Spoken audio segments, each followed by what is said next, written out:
Every single day, over 2 billion people reheat their leftovers. They assume that if food is heated thoroughly enough, it is automatically safe to eat. That assumption is costing lives. Here is a number I want you to remember. 1 in 6. That is the proportion of all cancer cases worldwide that researchers now associate with dietary factors, including the way food is stored, reheated, and consumed. According to data published in the journal CA, a cancer journal for clinicians, poor dietary habits are the second leading modifiable risk factor for cancer worldwide, ranking just behind tobacco use. Yet almost no one is talking about what happens to certain foods at the molecular level when they are reheated for a second time, whether in the microwave or on the stovetop. The chemical reactions that take place are completely silent. You cannot see them, you cannot smell them, but they are happening inside your food and then inside your body. My name is Dr. William. I've spent more than 15 years studying nutritional biochemistry and the relationship between food science and preventive oncology. Today, I'm going to show you 4 foods that you are almost certainly reheating. Foods that are probably sitting in your refrigerator right now, which undergo documented, scientifically verified chemical transformations when reheated. Transformations that carry a measurable cancer risk. Stay with me until the end of this video because the 4th food on this list is one that almost every health-conscious person believes is completely safe. That belief, however, is dangerously mistaken. Before we go any further, I want you to understand something important. This is not about a minor inconvenience. This is not about an upset stomach or temporary food poisoning. What we are discussing is the slow, cumulative buildup of carcinogenic compounds inside your body over months and years. The kind of silent damage that often goes unnoticed until it becomes extremely difficult to reverse. Cancer rarely develops overnight. It is a gradual process, a slow progression. The building blocks of that process, free radicals, advanced glycation end products, nitrosamines, and lipid peroxidation byproducts, often enter your body not through cigarette smoke or industrial pollution, but through your own kitchen. The World Health Organization has classified several compounds formed during the reheating of certain foods as Group 1 or Group 2A carcinogens. Group 1 means there is conclusive evidence that the substance causes cancer in humans. Group 2A means it is probably carcinogenic to humans. These are not theoretical concerns. They are documented chemical reactions that occur in your kitchen, on your stovetop, or inside your microwave every time the wrong foods are reheated the wrong way. And here is the part that should concern you the most. The people at greatest risk are not those with unusual eating habits. They are ordinary people who believe they are making healthy food choices, lean proteins, cooked vegetables, rice, and eggs. These are the 4 food categories we are going to examine today. After watching this video, you will never look at your leftovers the same way again. Before we continue, let me briefly explain why I am qualified to discuss this topic, not to impress you, but because in a world overflowing with health misinformation, you deserve to know who is giving you advice and why that advice is credible. I completed my medical training with a focus on internal medicine, followed by advanced fellowship training in nutritional biochemistry. Over the past 15 years, my research has focused specifically on how cooking methods, heat exposure, food storage, and food reheating alter the molecular structure of macronutrients and generate byproducts that interact with human DNA and cellular metabolism. For this video, I have reviewed hundreds of peer-reviewed scientific studies. Every claim I make is supported by published research from respected journals, including Food Chemistry, the Journal of Agricultural and Food Chemistry, Carcinogenesis, and The Lancet Oncology. I will explain the underlying mechanisms in clear, easy-to-understand language because the science is real, the evidence is strong, and you deserve to understand it. I am not here to sell you a supplement.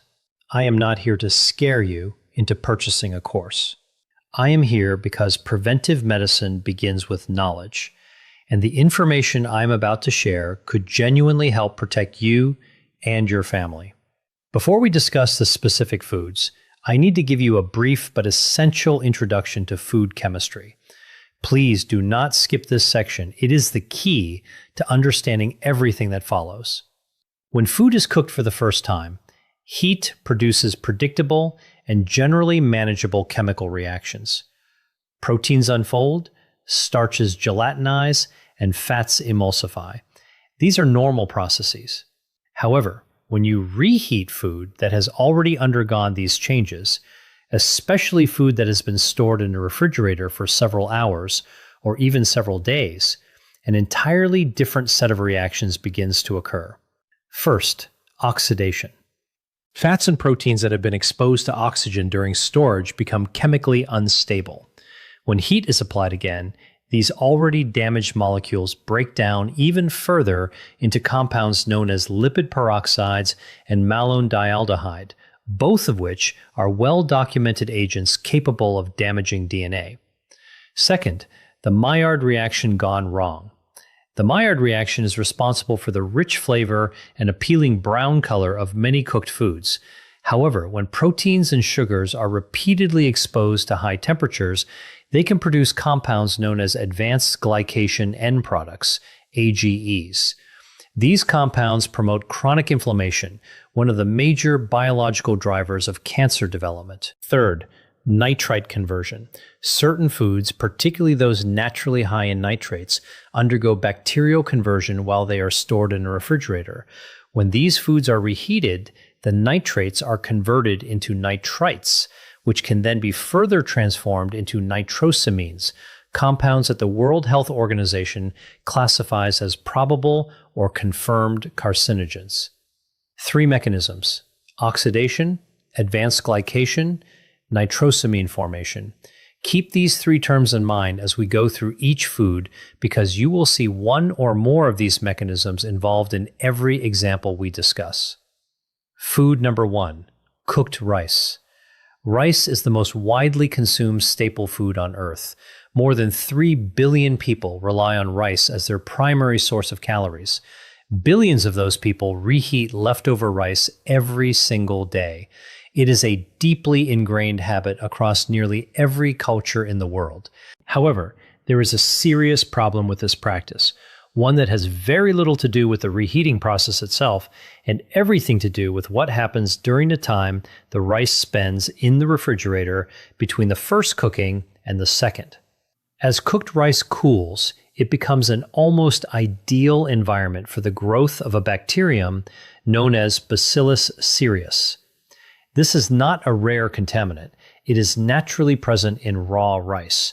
It survives the initial cooking process and can multiply rapidly in cooked rice that is left at room temperature or stored in the refrigerator for extended periods.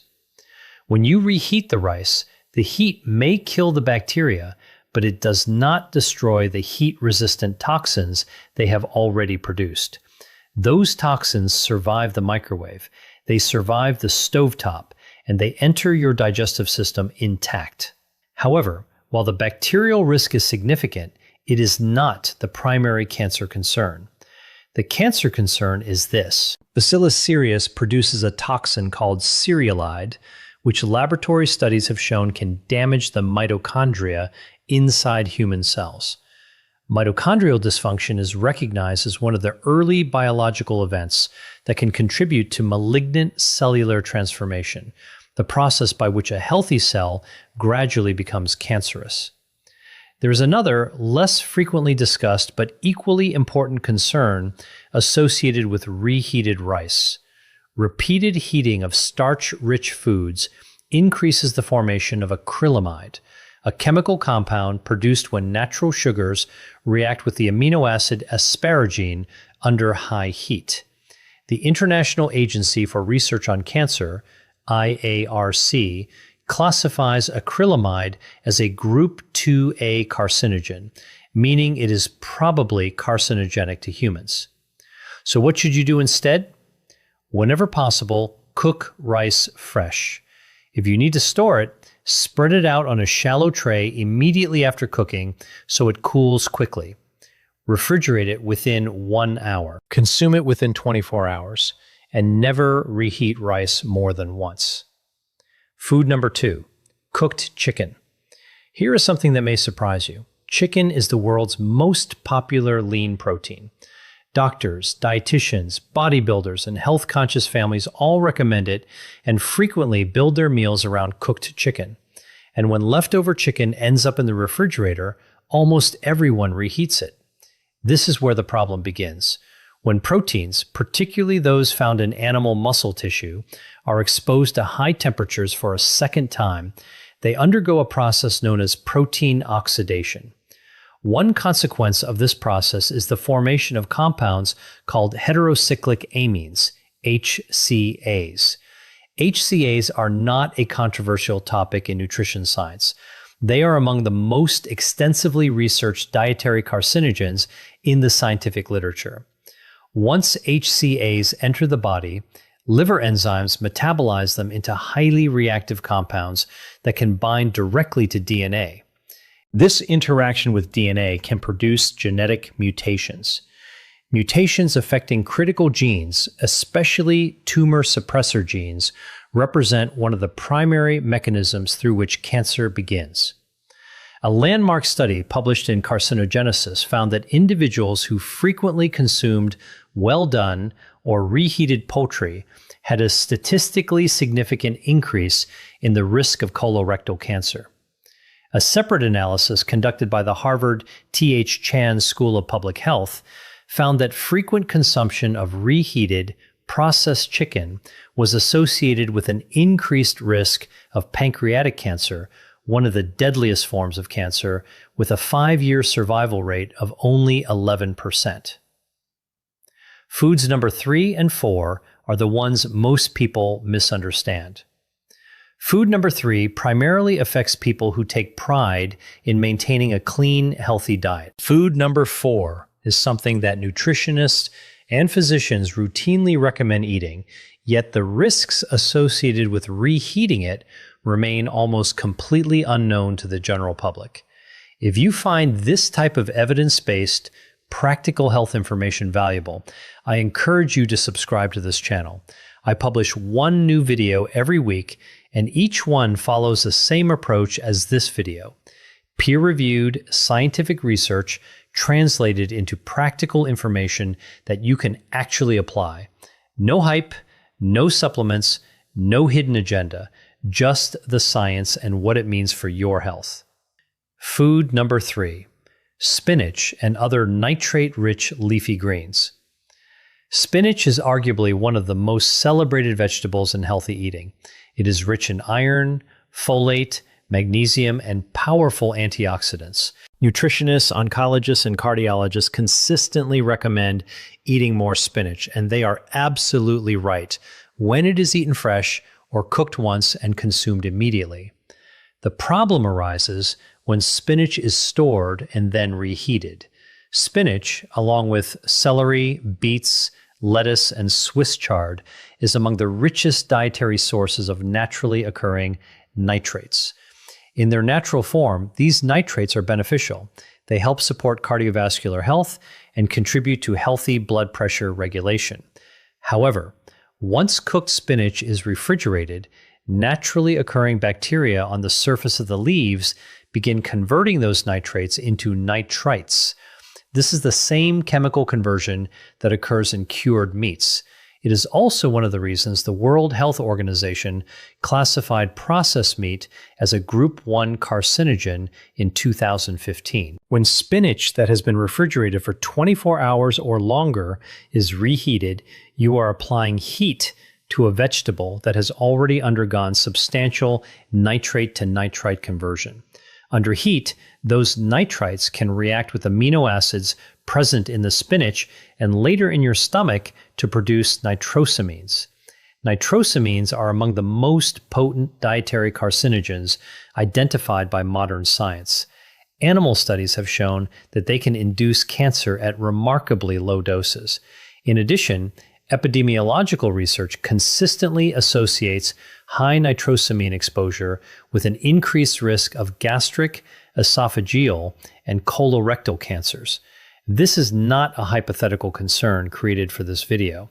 The European Food Safety Authority, EFSA, has issued formal guidance regarding dietary exposure to nitrates and nitrites from vegetables, specifically warning about the potential risks associated with reheating nitrate-rich vegetables after they have been stored following cooking. The irony is devastating. One of the healthiest foods on earth can become a source of carcinogenic compounds simply because of a storage and reheating habit practiced every week by millions of health-conscious people. So, what should you do instead? Cook spinach and other leafy greens fresh whenever possible. Eat them immediately after cooking. If you have leftovers, consume them cold within a few hours. Do not refrigerate cooked spinach with the intention of reheating it later. If you absolutely must store it, keep it in an airtight container, consume it within 6 hours, and do not reheat it. Eat it cold instead. Food number 4, eggs. I told you the fourth food would surprise you. Here it is, eggs. Eggs are among the most nutritionally complete foods available. They contain all 9 essential amino acids. They are an excellent source of choline, an essential nutrient that supports brain function. They provide significant amounts of selenium, an important mineral involved in antioxidant defense, and they also contain lutein and zeaxanthin, 2 antioxidants that help protect both eye health and cellular health. By almost every nutritional standard, eggs are one of the healthiest foods you can eat. However, reheating eggs, especially scrambled eggs or hard-boiled eggs, creates a specific and often overlooked chemical problem that very few people discuss. Eggs contain approximately 13% fat, with most of that fat concentrated in the yolk. When an egg is cooked for the first time, the fats in the yolk undergo an initial stage of oxidation. This is a normal and expected process. However, when a cooked egg is refrigerated and then reheated at a high temperature, those already oxidized fats undergo secondary lipid oxidation at a much faster rate. The byproducts produced during this process, particularly malondialdehyde and oxysterols, are now well documented in the scientific literature. Oxysterols in particular have attracted considerable scientific attention over the past decade. These compounds are oxidized forms of cholesterol that develop specifically when foods containing cholesterol are repeatedly heated. A comprehensive review published in the journal Food and Chemical Toxicology concluded that oxysterols possess pro-atherogenic, pro-inflammatory, and most importantly, cytotoxic and genotoxic effects on human cells. Genotoxic, that word is extremely important. It means toxic to the genetic material inside your cells, your DNA. By definition, genotoxic compounds are considered potential carcinogens because they can produce DNA strand breaks and genetic mutations that initiate the chain of events leading to cancer. There is another concern associated with reheated eggs. When cooked egg proteins are exposed to excessive heat for a second time, particularly during rapid microwave reheating, they undergo additional protein denaturation. These proteins form abnormal crosslinks that make them more difficult for your digestive system to break down. Even more importantly, some research suggests that the sulfur-containing amino acids naturally present in eggs, cysteine and methionine, can degrade during repeated heating. The degradation products formed from these amino acids may contribute to oxidative stress within the lining of the digestive tract. Oxidative stress affecting the intestinal lining is not a minor issue. Persistent oxidative stress in the gastrointestinal mucosa is considered one of the major proposed mechanisms involved in the development of colorectal cancer, the third most common cancer worldwide, responsible for nearly 1 million deaths every year. So, what should you do instead? Eggs are best eaten immediately after they are cooked. If you prepare eggs in advance, store hard-boiled eggs with their shells still on and eat them cold. Avoid reheating scrambled eggs or omelets in the microwave. If you absolutely need to warm an egg-based dish, use gentle, indirect heat, such as a warm water bath or a very low-temperature oven. Never heat egg dishes to temperatures exceeding 165 degrees Fahrenheit. I want to be honest with you about something. When I first began reviewing the scientific research on reheated foods, when I carefully read the literature on nitrosamine formation, heterocyclic amines, and oxysterols, my first reaction was not fear. It was frustration. Frustration because this information is not hidden. It has been published in peer-reviewed scientific journals. It appears in official guidance from the European Food Safety Authority, the World Health Organization, and numerous public health agencies around the world. Yet somehow, it almost never reaches the dinner table. It is rarely communicated in a way that is clear, practical, and easy for ordinary people to apply in their daily lives. Billions of people make decisions about reheating food every day, not because they are careless, but because they simply have never been given this information. There are children eating reheated rice, spinach, and eggs in their school lunches 5 days a week. There are older adults with weakened immune systems reheating leftover chicken in the microwave simply because they live alone and it is convenient. There are fitness enthusiasts eating reheated, high-protein meal prep containers every day, convinced they are maximizing their health, completely unaware that the chemical composition of their food has changed significantly since it was originally prepared. None of these people are doing anything wrong. They simply do not know. Now you do. That is the purpose of this channel. That is the purpose of this video.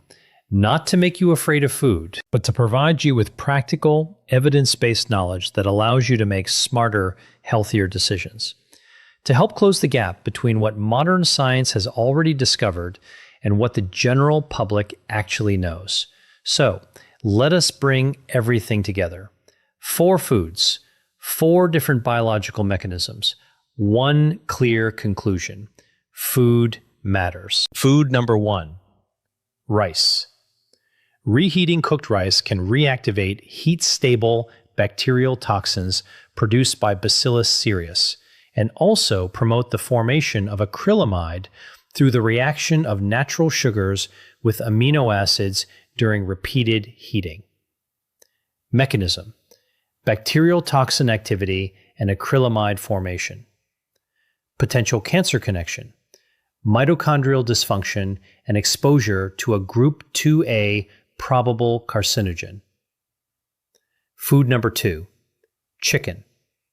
Reheating cooked chicken at high temperatures promotes the formation of heterocyclic amines, HCAs, through protein oxidation, while also increasing lipid oxidation byproducts such as malondialdehyde and 4-hydroxynonenal. Mechanism: protein oxidation and lipid oxidation. Potential cancer connection: direct DNA interaction by HCAs and an increased risk of colorectal and pancreatic cancers. Food number 3, spinach and other leafy greens. During refrigeration, bacterial activity converts naturally occurring nitrates into nitrites. When these vegetables are reheated, the nitrites can react to form nitrosamines. Mechanism: nitrate to nitrite to nitrosamine conversion. Potential cancer connection: increased exposure to nitrosamines, which has been associated with gastric, esophageal, and colorectal cancers. Food number 4, eggs. Repeated heating of egg yolks, which contain both cholesterol and fat, promotes the formation of oxysterols, oxidized cholesterol derivatives with documented genotoxic activity, as well as secondary lipid oxidation products. Mechanism: cholesterol oxidation and secondary lipid oxidation. Potential cancer connection: DNA damage, oxidative stress affecting the intestinal lining, and an increased risk of colorectal cancer. 3 fundamental biochemical mechanisms appear repeatedly across 4 of the most commonly reheated foods in the world. Nitrosamine formation, lipid and protein oxidation, activation of bacterial toxins. This is not fear-mongering. It is food biochemistry that has been repeatedly, consistently, and rigorously investigated in the scientific literature. Now, let me tell you exactly what I want you to do with this information. These are practical, straightforward steps that require no special equipment, no supplements, and no drastic lifestyle changes. Just small, informed decisions that can substantially reduce your long-term exposure to potentially harmful dietary compounds. Cook rice fresh whenever possible. If you store it, cool it within 1 hour, refrigerate it immediately, consume it within 24 hours, and never reheat it more than once. Whenever possible, eat leftover cooked chicken cold in salads or wraps. If reheating is necessary, use the lowest effective temperature and avoid overheating beyond the recommended safe internal temperature. Do not reheat cooked spinach, Swiss chard, beet greens, or celery. Eat them cold or prepare them fresh instead. Store cooked leafy greens for no longer than 6 hours before consuming them cold. Cook eggs fresh whenever possible. If you prepare hard-boiled eggs in advance, store them unpeeled and eat them cold. Never microwave scrambled eggs